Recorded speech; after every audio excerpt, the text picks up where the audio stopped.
The massive Rikian warship hung in Earth's orbit like a steel predator.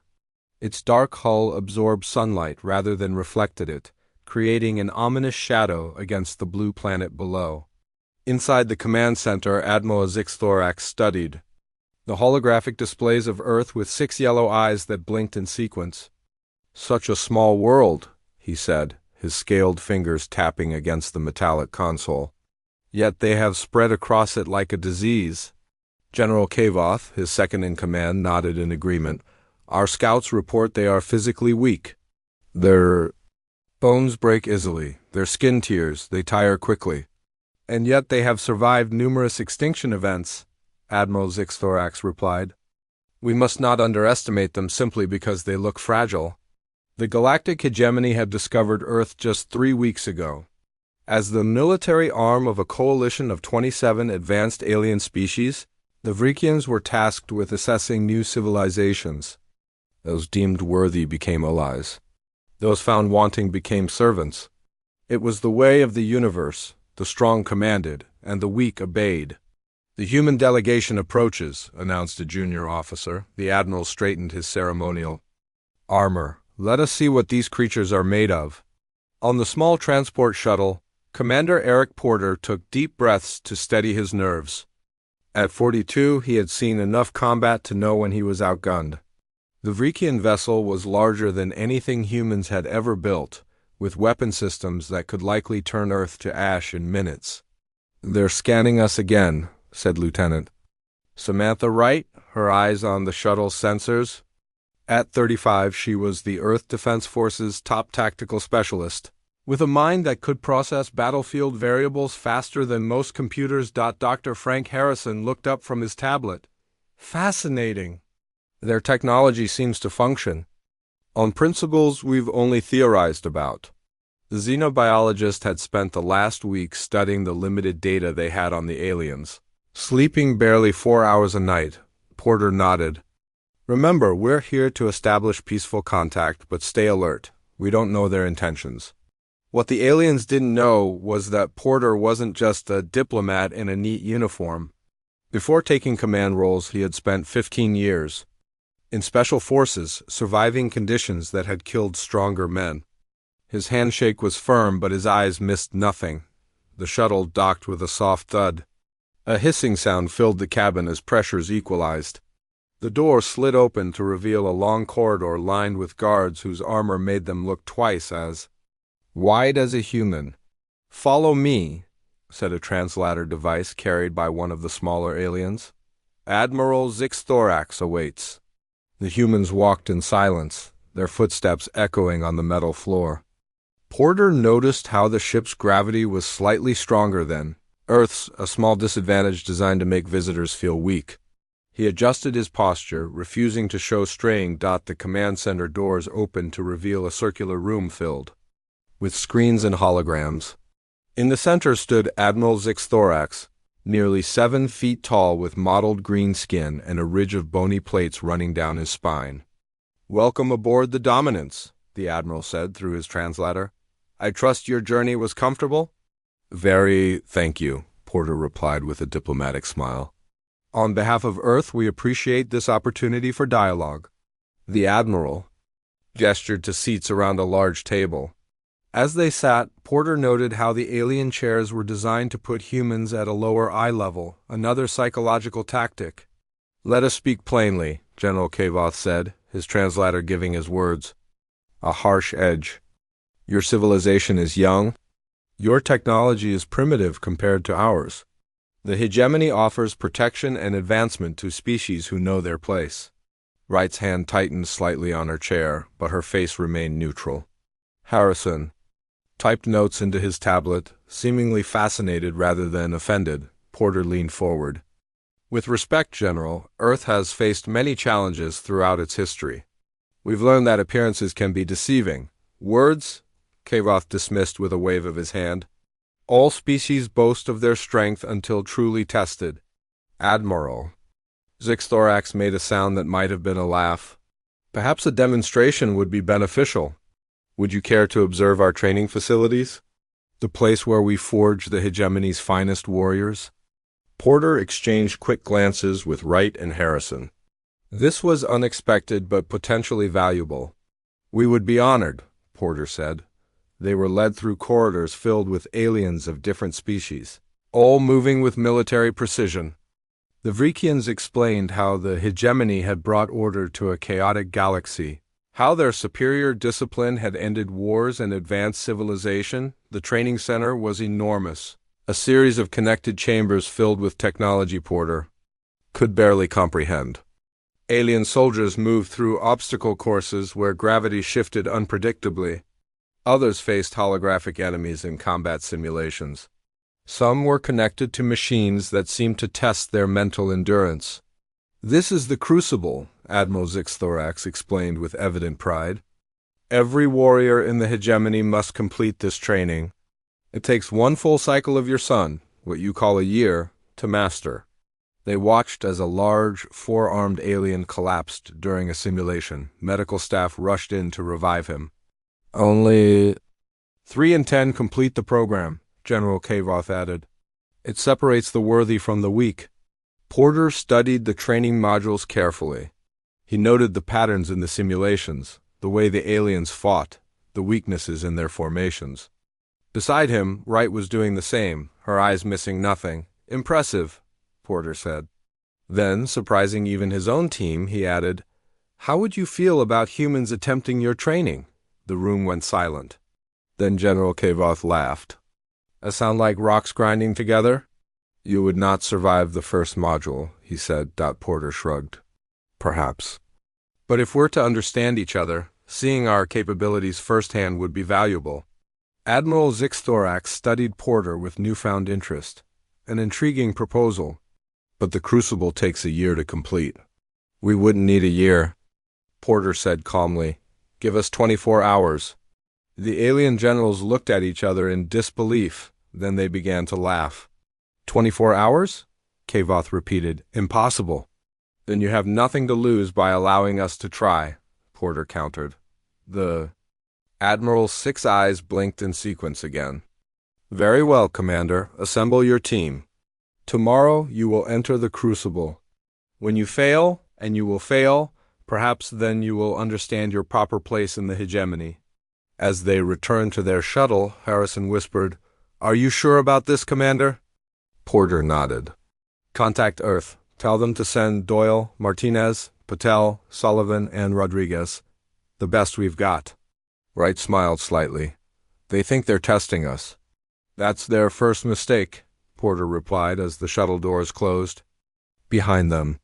"By this time tomorrow, they'll understand exactly what humans are capable of."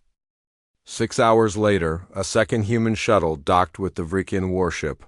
The airlock hissed open, and 5 people in matching blue uniforms stepped out. Porter and Wright were waiting to greet them.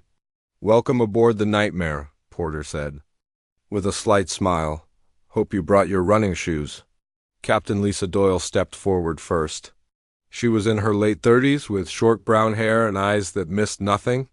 Before joining the Earth Defense Force, she had been a chess grandmaster with an undefeated record for 3 years.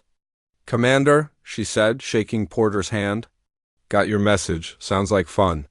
Next came Sergeant Ben Martinez, a compact man with broad shoulders and calloused hands. He had grown up in the harsh deserts of New Arizona and could survive with almost no water for days. "Ready to show these aliens what humans can do, sir," he said. Dr. Olivia Patel followed, carrying a small case of tools. She was the youngest of the group at 29, but had revolutionized environmental suit design 3 years ago. Her dark eyes sparkled with curiosity as she looked around the alien ship. "The technology here is amazing," she whispered. I've already got 7 new ideas just from the shuttle dock." Agent Jake Sullivan was next, moving so quietly that even Wright didn't notice him until he was beside her. His specialty was gathering intelligence, and he had once extracted critical information from a hostile base while leaving no trace of his presence. "Interesting place," was all he said, but his eyes were already mapping escape routes and security. Weaknesses. Last came Corporal Alex Rodriguez, communications expert, whose ear for patterns had helped him learn 12 Earth languages, and who could now crack most encryption systems in under 10 minutes. "So these are our hosts?" Rodriguez asked. Looking at the Vrikian guards watching them from down the corridor, Porter nodded. "And they think we're about to fail spectacularly. Let's go prove them wrong." The human team was escorted to a large chamber where Admiral Zixthorax and several other alien officers waited. The Admiral looked surprised at how quickly the humans had assembled their team. "These are your champions?" he asked, studying the new arrivals with all 6 eyes. "They look even less impressive than your diplomats." Porter smiled politely. "Appearances can be deceiving, Admiral. We're ready to begin whenever you are." General Kavoth stepped forward. "The Crucible consists of 12 modules that must be completed in sequence. There are no breaks between challenges. Normally, trainees spend at least 1 month on each module. And we have 2 hours per module," Porter said, doing the math. "Let's not waste time." The Admiral gestured to a door that slid open to reveal a massive arena. "The first test is tactical combat simulation. You will face holographic enemies programmed with our most advanced combat algorithms." Dr. Harrison, who would be observing with the aliens, asked, "What's the success criteria?" "Survive for 2 hours or eliminate all enemies," Kavoth said with a smirk. "Most first-time participants last less than 30 minutes. Porter gathered his team in a circle. "Remember, they're watching everything we do. Show them enough to pass, but keep our best tricks hidden." The humans entered the arena, which transformed around them into a battlefield with hills, trenches, and bunkers. Red holographic enemies appeared in the distance, carrying weapons that Porter knew would deliver painful but non-lethal shocks if they hit. "Conventional military units," Wright observed quickly. "They expect us to fight as a single squad." Porter nodded. "So let's not do that. Split into pairs. Doyle with me, Wright with Martinez, Patel with Rodriguez. Sullivan, you're our ghost." In the observation room, the alien generals watched with interest as the humans immediately separated. "A mistake." "Already?" Kavoth said confidently. "They're dividing their strength." Admiral Zixthorax wasn't so sure. "Let's see what they're planning." Instead of engaging in direct combat, the humans used guerrilla tactics. Porter and Doyle created distractions while Wright and Martinez flanked the enemy positions. Patel and Rodriguez found high ground and provided covering fire. Sullivan seemed to vanish entirely, only to reappear behind enemy lines, taking out holographic commanders. "What are these patterns?" one Vrikian officer asked in confusion. "This is not how military units are supposed to fight." Dr. Harrison, who was standing quietly in the back, explained, "Humans evolved as pack hunters on a planet full of larger predators. We learned to adapt rather than rely on strength. An hour into the simulation, the humans had eliminated over half the enemies while taking minimal hits themselves. They moved in shifting patterns that confused the simulation's algorithms, which were designed to counter conventional military tactics." "Increase the difficulty," ordered Kavoth. More enemies appeared, these ones larger and better armed. The humans immediately changed tactics again, now gathering together to form a defensive circle, with Patel quickly modifying their training suits to distribute the impact of hits. "They're adapting," Admiral Zixthorax noted with growing concern. "Just luck," Kavoth insisted, but his voice lacked conviction. By the end of the 2 hours, the humans had eliminated 83% of the enemies and were still fighting effectively. They exited the arena tired but triumphant. "First module complete," Porter announced calmly. Despite the sweat on his brow, the second module was a strategic challenge, a complex 3-dimensional puzzle that required moving resources across a simulated galaxy while defending against raiders.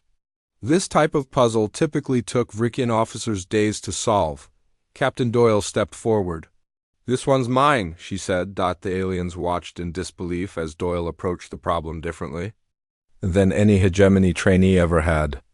Instead of following the established strategic doctrines, she created a completely new pattern of resource distribution. "She finished in 90 minutes. How is this possible?" Kavoth demanded. "Game theory," Doyle explained simply. We use it for everything from economics to traffic control. The third module tested physical endurance, a chamber where gravity increased gradually while participants had to complete various tasks. Martinez led this challenge, teaching the others breathing techniques he had learned in the deserts. Dr. Patel, meanwhile, made quick adjustments to their suits, modifying the joint structures to better support their bodies against the increased gravity. In the observation room, Admiral Zixthorax dismissed the junior officers, leaving only his most trusted advisors. "These humans are not what they seem," he said quietly. "They're completing in minutes what takes our best trainees weeks to master," one of his scientists spoke up. "They appear to have an unusual ability to improvise and adapt. Each one brings different skills, but they integrate them seamlessly." By the 6th hour, the humans had completed 3 modules and were moving to the 4th, well ahead of schedule. "They look tired, but determined." In a private communication chamber, Admiral Zixthorax sent an urgent message to Hegemony High Command. "Preliminary assessment of human capabilities suggests we may have significantly underestimated this species," he reported. "Recommend caution in future interactions. They are showing signs of being far more dangerous than they appear." Back in the arena, Porter gathered his team for a quick rest before the next challenge. "They're watching us closely now," he said quietly. "They're starting to worry. Good, let's keep them worried." Wright smiled. 6 modules down by midnight? Porter nodded. "And all 12 by tomorrow morning. Then we'll see if they still think humans belong at the bottom of their hierarchy." The 4th module of the Crucible was a test of environmental adaptation. The humans were led into a chamber that could rapidly change conditions from burning heat to freezing cold, from underwater pressure to thin mountain air. "This module typically takes 3 weeks to master," explained a Vrickian officer with obvious pride. "You have 2 hours. Porter looked at Martinez, who nodded confidently. "I grew up in weather extremes. Trust me on this one." As the door sealed behind them, the chamber immediately began to heat up. The temperature rose to 120 degrees Fahrenheit within minutes. The aliens watched through monitoring systems, expecting to see the humans collapse. Instead, Martinez gathered everyone in a circle. "Conserve your sweat," he instructed. "Breathe slowly through your nose. Move as little as possible." Dr. Patel was already adjusting their uniforms, loosening certain areas and tightening others to create airflow channels. When the chamber suddenly flooded with water, Rodriguez showed them how to regulate their breathing to use minimum oxygen.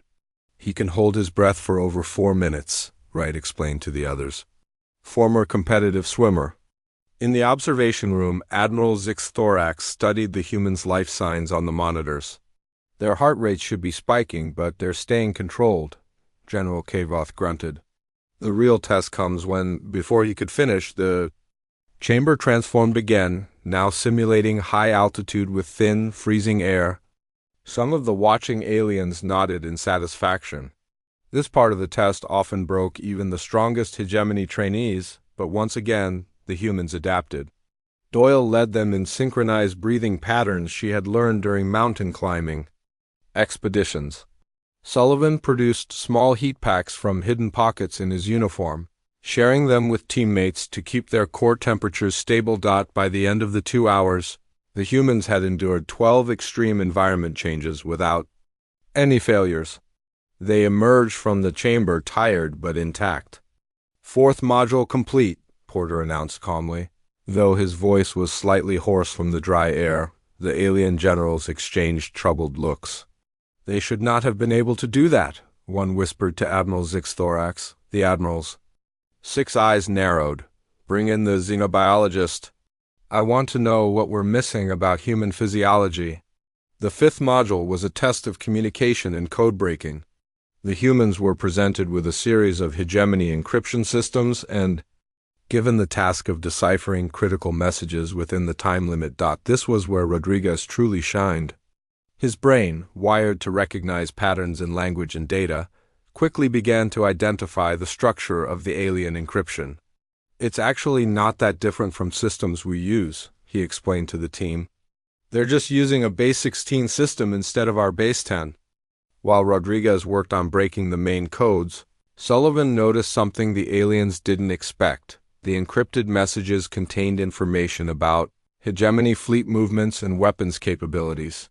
He committed these details to memory, while appearing to focus only on solving the puzzle. In the observation chamber, a Vrikian scientist was explaining human biology to the Admiral. "They appear fragile, but their bodies are remarkably efficient," she said. "Their endurance evolved from persistence, hunting, literally chasing prey until it collapsed from exhaustion." "You mean they have no natural weapons?" Kavoth asked. "No claws, no armor?" "Their advantage is adaptability," the scientist replied. "Their brains form new neural connections at a rate we've never seen in any species. They literally rewire themselves to solve new problems." Back in the testing chamber, the humans completed the 5th module with 30 minutes to spare. Rodriguez had not only broken all the codes, but had subtly altered the responses in ways that would seem normal to the aliens while concealing how much the humans had actually understood. "Half of the module's complete," Porter said to his team, during a brief rest period. "They're getting nervous now." Doyle nodded. "Did you see their faces when we finished the environmental tests? They expected us to fail." "They still have some surprises waiting," Wright warned. "The second half will be harder." The 6th module was weapons proficiency. The humans were presented with various alien weapons and expected to learn how to use them effectively within the time limit. This challenge concerned Porter more than the others. Human hands were differently shaped than Vrikian ones, and the weapons were designed for alien physiology. "Patel," he said quietly, "we need modifications." The engineer nodded and quickly began studying the weapons, with subtle adjustments. "Piece of cloth wrapped here, a grip adjusted there." She made the alien technology more usable for human hands. Martinez, with his combat experience, quickly figured out the basic principles of the energy weapons. "It's like a rifle with different balance," he explained to the others. "Compensate for the recoil by bracing differently." In the observation room, Admiral Zixthorax was now joined by 3 more high-ranking officials who had arrived from nearby hegemony vessels. The humans' performance had become a matter of serious interest. "Half the modules completed in 12 hours, one new official said. "This is unprecedented." "I believe they are holding back," the Admiral replied. "Showing us only what they must to pass each test." General Kavoth, now looking considerably less confident, suggested, "Perhaps we should increase the difficulty beyond standard parameters." The Admiral considered this for a moment. "No, I want to see their true capabilities." "Continue the standard." Sequence. The humans finished the weapons module with varying degrees of proficiency.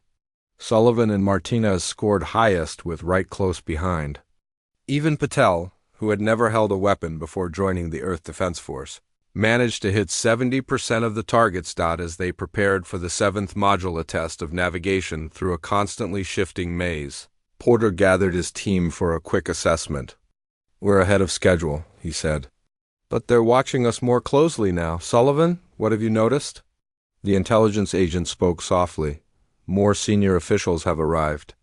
They're taking this seriously. Also, I've been mapping the ship through the test environments.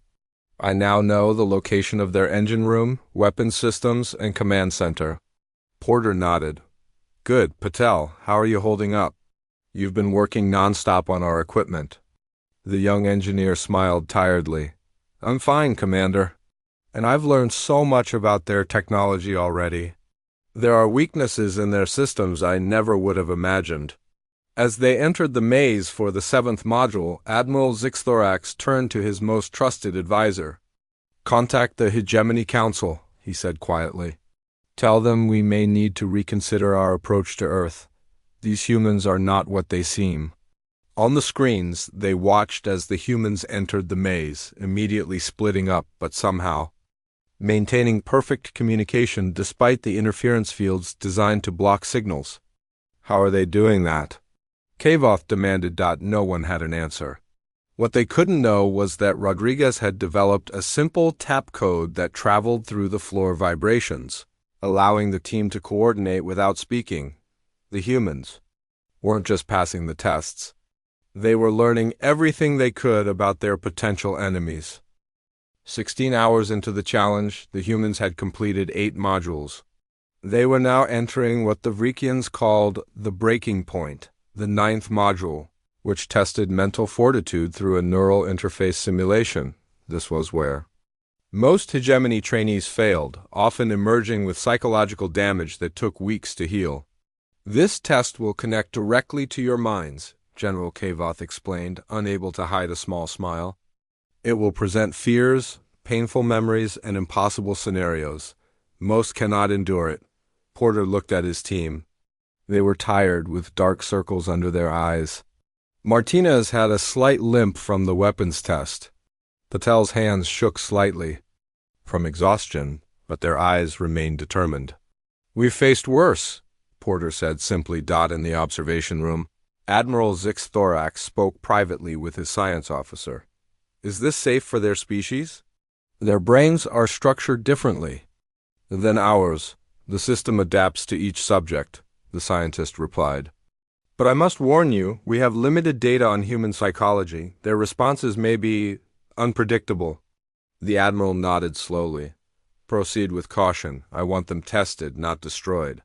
The humans were led to 6 chairs with strange helmets attached. As they sat down, technicians explained how the neural interface worked. "The simulation creates scenarios based on your own memories and fears," one technician said. "The challenge is to remain functional despite psychological stress." Sullivan studied the equipment carefully. "They're going to see into our minds," he whispered to Porter. "Our memories, our training," Porter nodded slightly. "Show them only what we want them to see." As the helmets were placed on their heads, each human experienced a moment of sharp pain, then darkness. The simulation had begun. In the monitoring room, the aliens watched data streams from the human brains with fascination. "Their neural patterns are chaotic," one scientist observed. "Much more active than our species." On the screens, they could see what each human was experiencing. Porter found himself back in a jungle combat zone, surrounded by enemies. Wright was in a sinking submarine. Doyle faced an impossible chess game with lives at stake. Martinez stood alone in a burning building. Patel was in a failing space station. Rodriguez was bombarded with messages in languages he couldn't understand. "Interesting," Admiral Zix-Thorax noted. "Each simulation targets their specific expertise and inverts it." What surprised the aliens was how the humans responded. Instead of fighting against the simulations, they seemed to accept them, compartmentalizing their fear and thinking clearly despite the stress. Porter moved calmly through his combat scenario, using the environment rather than brute force. Wright found creative ways to seal the submarine leaks. Doyle approached her impossible chess game by changing the rules. Martinez created protection from the fire using minimal resources. Patel rerouted systems to keep her station functional. Rodriguez developed a new communication method on the fly. "They're not just surviving the scenarios," Kavoth said with growing concern. "They're solving them." Even more disturbing to the aliens, the humans' brain scans showed unusual activity. They appeared to be communicating somehow, despite being in separate simulations. What the Vrikians didn't understand was that humans had evolved with a unique ability to create mental safe spaces. Each team member had been trained to establish a memory palace, a mental construct where they could retreat and think clearly even under extreme stress. Within these palaces, they had prearranged meeting points, allowing a form of shared visualization. "They shouldn't be able to do this," a Vrikian scientist said, pointing to the brain scans. "These patterns suggest some form of shared consciousness." The neural test continued for 2 full hours. By the end, Martinez was bleeding slightly from his nose, and Patel had temporarily lost vision in one eye. But all 6 humans remained conscious and functional, an unprecedented result. As the helmets were removed, Porter looked directly at the camera he knew was watching them. "9th module complete," he said, his voice steady despite evident exhaustion. In the observation room, Admiral Zix-Thorax dismissed everyone except his most senior staff. When they were alone, he spoke gravely. We have made a serious miscalculation. These humans are not merely passing our tests. They are studying us, learning our weaknesses, mapping our ship. General Kavoth, now looking deeply troubled, replied, "Perhaps we should end this exercise." "Too late," the Admiral said. "To stop now would show weakness. We must continue, but increase security throughout the ship, and prepare a report for High Command. The assessment of Earth must be revised." Meanwhile, the humans were given a brief rest period before the 10th module. They sat together in a small room, speaking little but communicating volumes through glances and small gestures. They attempted to access classified memories during the neural test, Sullivan said quietly. "Military installations, defense systems, Earth coordinates," Porter nodded. "And did they succeed?" "No, they got what we wanted them to see, outdated. Bases, old defense plans." Doyle looked up, her eyes sharp, despite her fatigue. "They're scared now. They didn't expect us to get this far." "Good," Porter said. "Fear leads to respect." Wright checked her watch. 4 hours left. 3 modules to go. A door slid open and a Vrikian officer appeared. "The 10th module awaits," he said. His tone noticeably more respectful than before. The 10th module tested teamwork under pressure. The humans were placed in a simulated ship bridge where systems were failing. They had to work together to prevent a catastrophic explosion while alien forces attacked. Porter took command naturally, assigning roles based on each person's strengths. Patel handled engineering, Wright managed weapons, Doyle navigated. Rodriguez maintained communications, Sullivan monitored enemy movements, and Martinez handled damage control. In the observation room, Admiral Zixthorax watched with growing amazement as the humans worked together with efficiency that rivaled veteran hegemony crews. "Their coordination is exceptional," he noted. "No wasted motion, minimal verbal communication needed." "It's as if they can read each other's minds," another officer added. The truth was simpler but no less impressive. The humans had trained together for years in similar scenarios.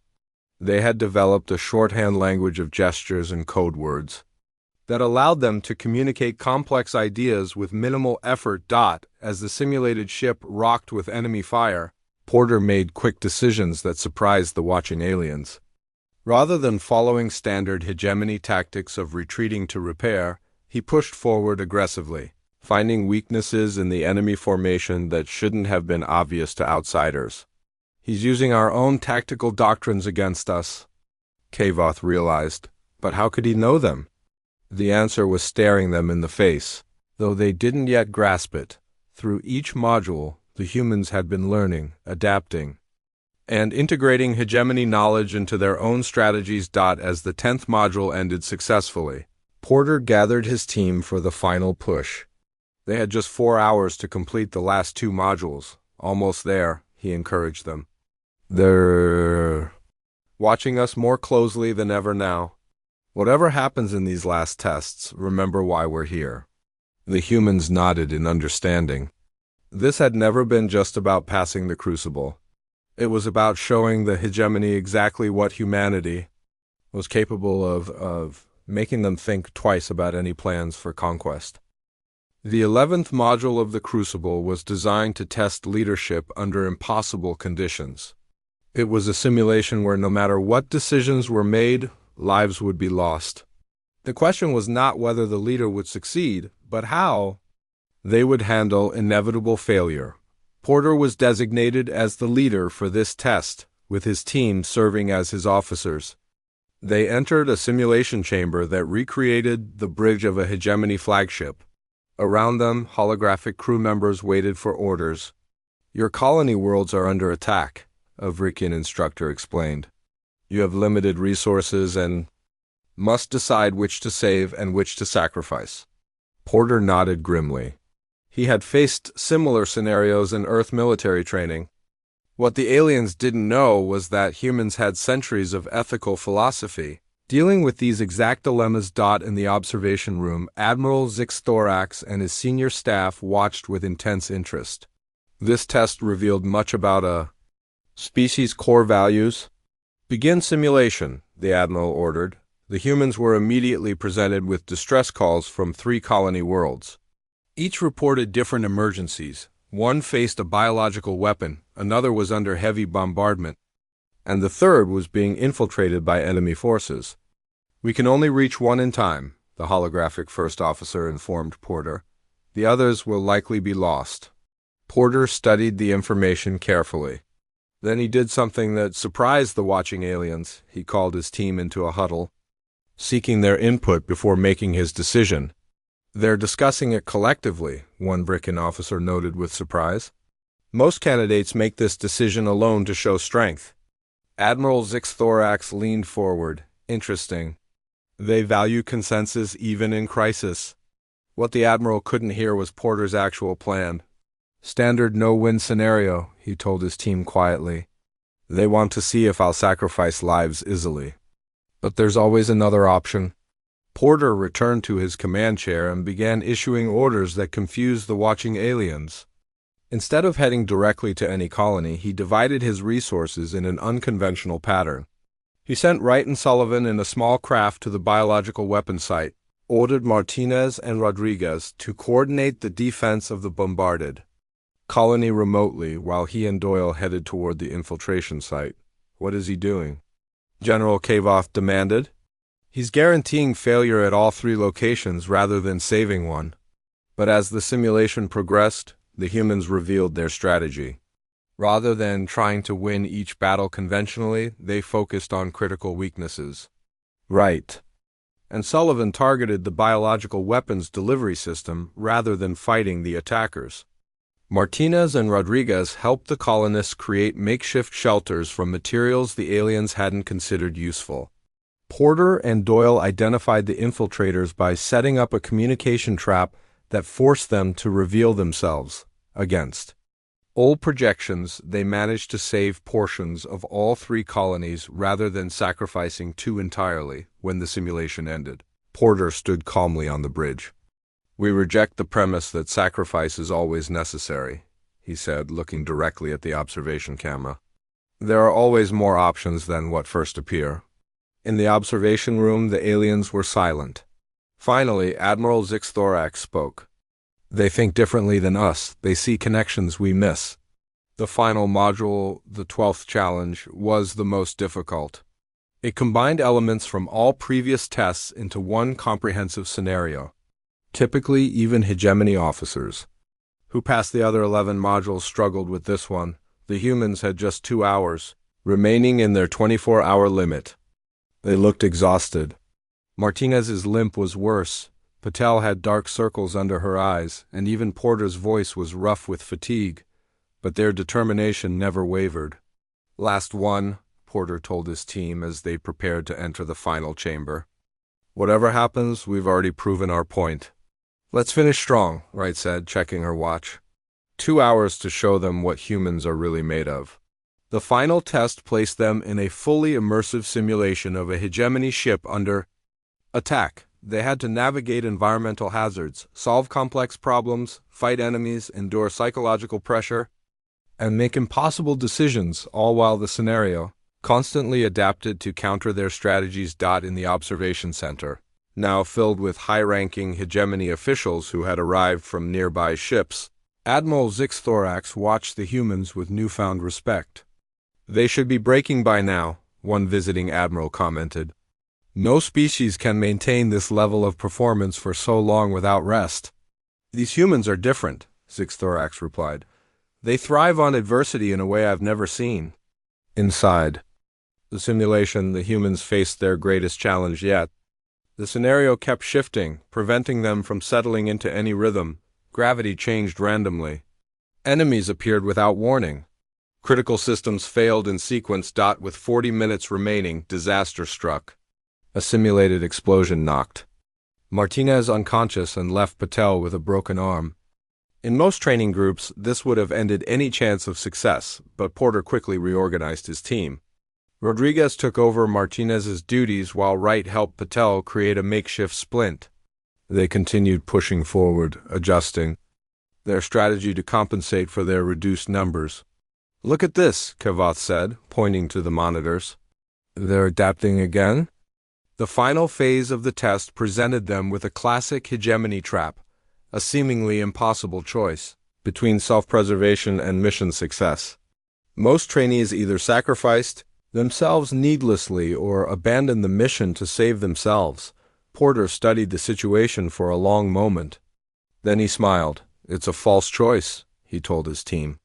"There's a third option they don't want us to see." Working together, the humans found a solution that the simulation designers had never anticipated by reconfiguring the ship's systems. In a way no hegemony officer would have considered, they created a feedback loop that neutralized the threat entirely. With 12 minutes remaining in their 24-hour limit, Porter and his team completed the final objective. The simulation ended, leaving them standing exhausted but triumphant in the chamber. "All 12 modules complete," Porter announced formally. The door opened to reveal Admiral Zixthorax, himself flanked by his senior staff, the Admiral 6. Eyes studied the humans with an unreadable expression.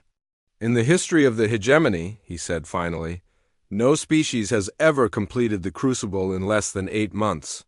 You did it in 24 hours. Porter straightened despite his exhaustion. "Humans adapt. It's what we do." The Admiral was silent for a long moment. Then he made a formal gesture that his translator explained was a sign of deep respect. "I believe we have greatly underestimated your species, Commander Porter. The hegemony will need to reconsider its approach to Earth." After the humans were escorted to quarters where they could rest, Admiral Zixthorax met privately with his most trusted advisors. "They did more than complete our training," he said gravely. "They studied us, learned our weaknesses, mapped our systems." "Should we be concerned?" asked General Kavoff. The Admiral looked at the data screens showing Earth, a small blue planet that suddenly seemed far more significant. "Yes," he said quietly. "If these 6 humans represent their species, then attempting to conquer Earth would result in catastrophic losses." They compressed a year into a day. Imagine what they could do with a century of preparation. On the transport shuttle returning to Earth 2 days later, Porter's team reviewed their findings. They had gathered invaluable intelligence on hegemony technology, tactics, and weaknesses, all while appearing to simply complete training exercises. "Mission accomplished," Wright said, looking through their data. "Earth defense will be very happy with this." Porter nodded, looking out at the stars. "They thought they were testing us," he said. "They never realized we were evaluating them." As Earth came into view, blue and peaceful against the darkness of space, Porter allowed himself a small smile. The hegemony would approach humans with caution now, perhaps even as equals, sometimes. The best way to prevent a war was to show your potential enemy exactly why they shouldn't start one.